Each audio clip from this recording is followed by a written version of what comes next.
जय श्री राम, जय जय श्री राम। सभी लोग लाइक करो, कमेंट करो और करो सब्सक्राइब। अब मैं रामचरितमानस पढ़ने जा रही हूँ, आप लोग सुनिएगा। बालकांड है, दोहा संख्या 70 और 71 और 72 बालकांड के। सो तुम जानहु अंतर्यामी, पूर्वहु मोर मनोरथ स्वामी। जो तप करे कुमारी तुम्हारी, भावहि मेटि सकहि त्रिपुरारी। यद्यपि बर अनेक जग माही, यही कह शिव तजि दूसर नाही। बरदायक प्रंतारति भंजन, कृपा सिंधु सेवक मन रंजन। इच्छित फल बिनु शिव अवराधे, लही न कोटि जोग जप साधे। सो तुम जानहु अंतर्यामी, पूरवहु मोर मनोरथ स्वामी। अस कहि नारद सुमिरि हरि, गिरजहि दीनि आशीष। हुई है यह कल्याण अब, संशय तजहु गिरीश। सो तुम जानहु अंतर्यामी, पूरवहु मोर मनोरथ स्वामी। कहियस ब्रह्म भवन मुनि गयऊ, आगिल चरित सुनहु जस भयऊ। पति एकांत पाई कह मैना, नाथ न मैं समुझे मुनि बैना। जो घरु बरु कुल होई अनूपा, करिय विवाह सुता अनुरूपा। नत कन्या बरु रहु कुंवारी, कंत उमा मम प्राण प्यारी। जो ना मिलही बरु गिरजहि जोगु, गिरि जड़ सहज कहीं सब लोगु। सोई बिचारी पति करहु विवाहु, जेहि न बहोरी होई उरदाहु। अस कहि परि चरण धरि शीशा, बोली सहित स्नेह गिरीशा। बरु पावक प्रगटे शशि माही, नारद बचन अन्यथा नाही। सो तुम जानहु अंतर्यामी, पूरवहु मोर मनोरथ स्वामी।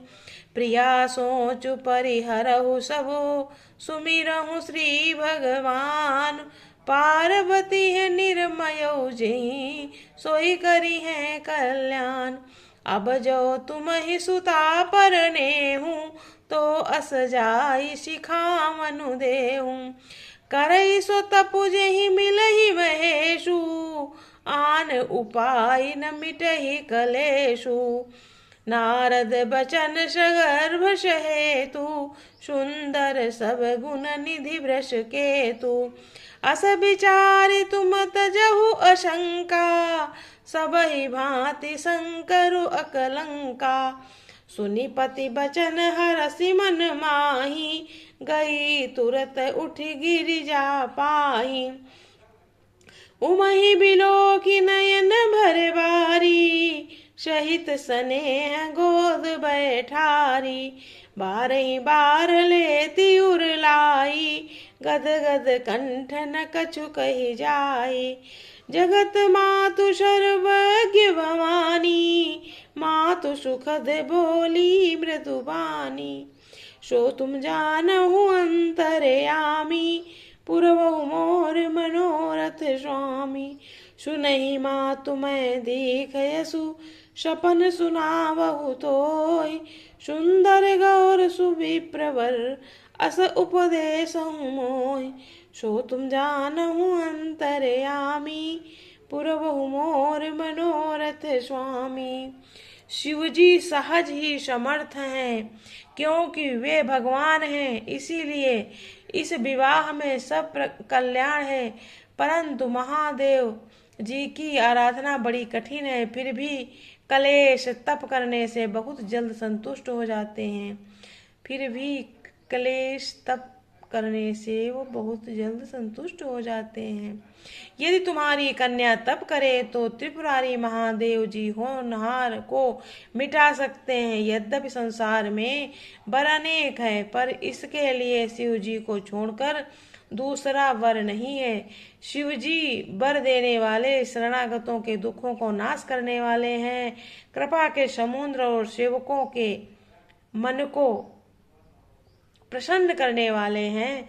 शिव जी की आराधना किए बिना करोड़ों योग और जप करने पर भी वंचित फल नहीं मिलता है।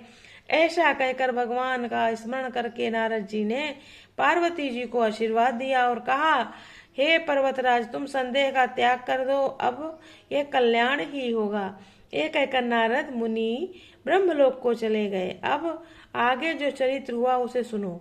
पति को एकांत में पाकर मैना ने कहा, हे नाथ, मैंने मुनि के वचनों का अर्थ नहीं समझा।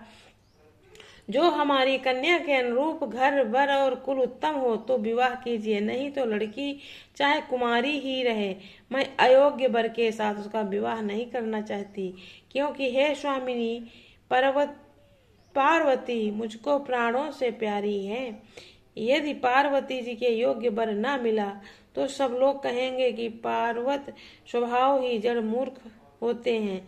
हे स्वामी, इस बात को विचार कर ही विवाह कीजिएगा, जिससे फिर पीछे हृदय में संताप ना रह जाए। इस प्रकार कहकर मैना पति के चरणों पर मस्तक रखकर गिर पड़ी।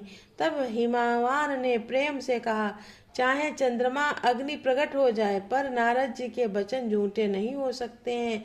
हे प्रिय, सब सोच छोड़कर श्री भगवान का स्मरण करो। उन्होंने पार्वती को रचा है, वे ही कल्याण करेंगे।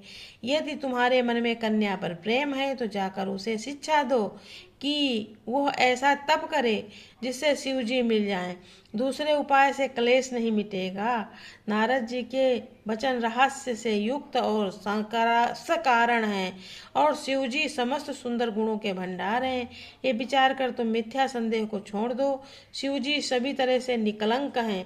पति के वचन सुन मन में प्रसन्न होकर मैना उठकर तुरंत पार्वती के पास गई। पार्वती को देखकर इनकी आंखों में आंसू आ गए। उसे स्नेह के साथ गोद में बैठा लिया, फिर बार बार उसे हृदय से लगाने लगी। प्रेम से मैना का गला भर आया। कुछ कहा नहीं जाता। जग जननी भवानी जी तो सर्वज्ञ ठहरी। माता के मन की दशा को जानकर वे माता को सुख देने कोमल वाणी से बोली, जय श्री राम। रामचरितमानस मैं पढ़ती हूँ, इसका रोज डेली एक वीडियो भी डालती हूँ। आप सभी लोग कृपया सुना भी कीजिए, लाइक कमेंट सब्सक्राइब भी कीजिए। रामचरितमानस घर में होनी चाहिए, सबसे उत्तम ग्रंथ है, सरल भाषा में है, हम लोग इसको पढ़ के समझ सकते हैं। वैसे तो कठिन है, अगर इसमें मन लग गया तो एक एक बात, एक एक शब्द हमारे परिवार को जीना सिखा देती है कि परिवार में रह करके कैसे कैसी परिस्थितियों से सामना करना पड़ता है, उनसे हमें कैसे धैर्य पूर्वक आगे बढ़ा जा सकता है। जय श्री राम, जय हनुमान, जय हनुमान। सभी लोगों को राधे राधे।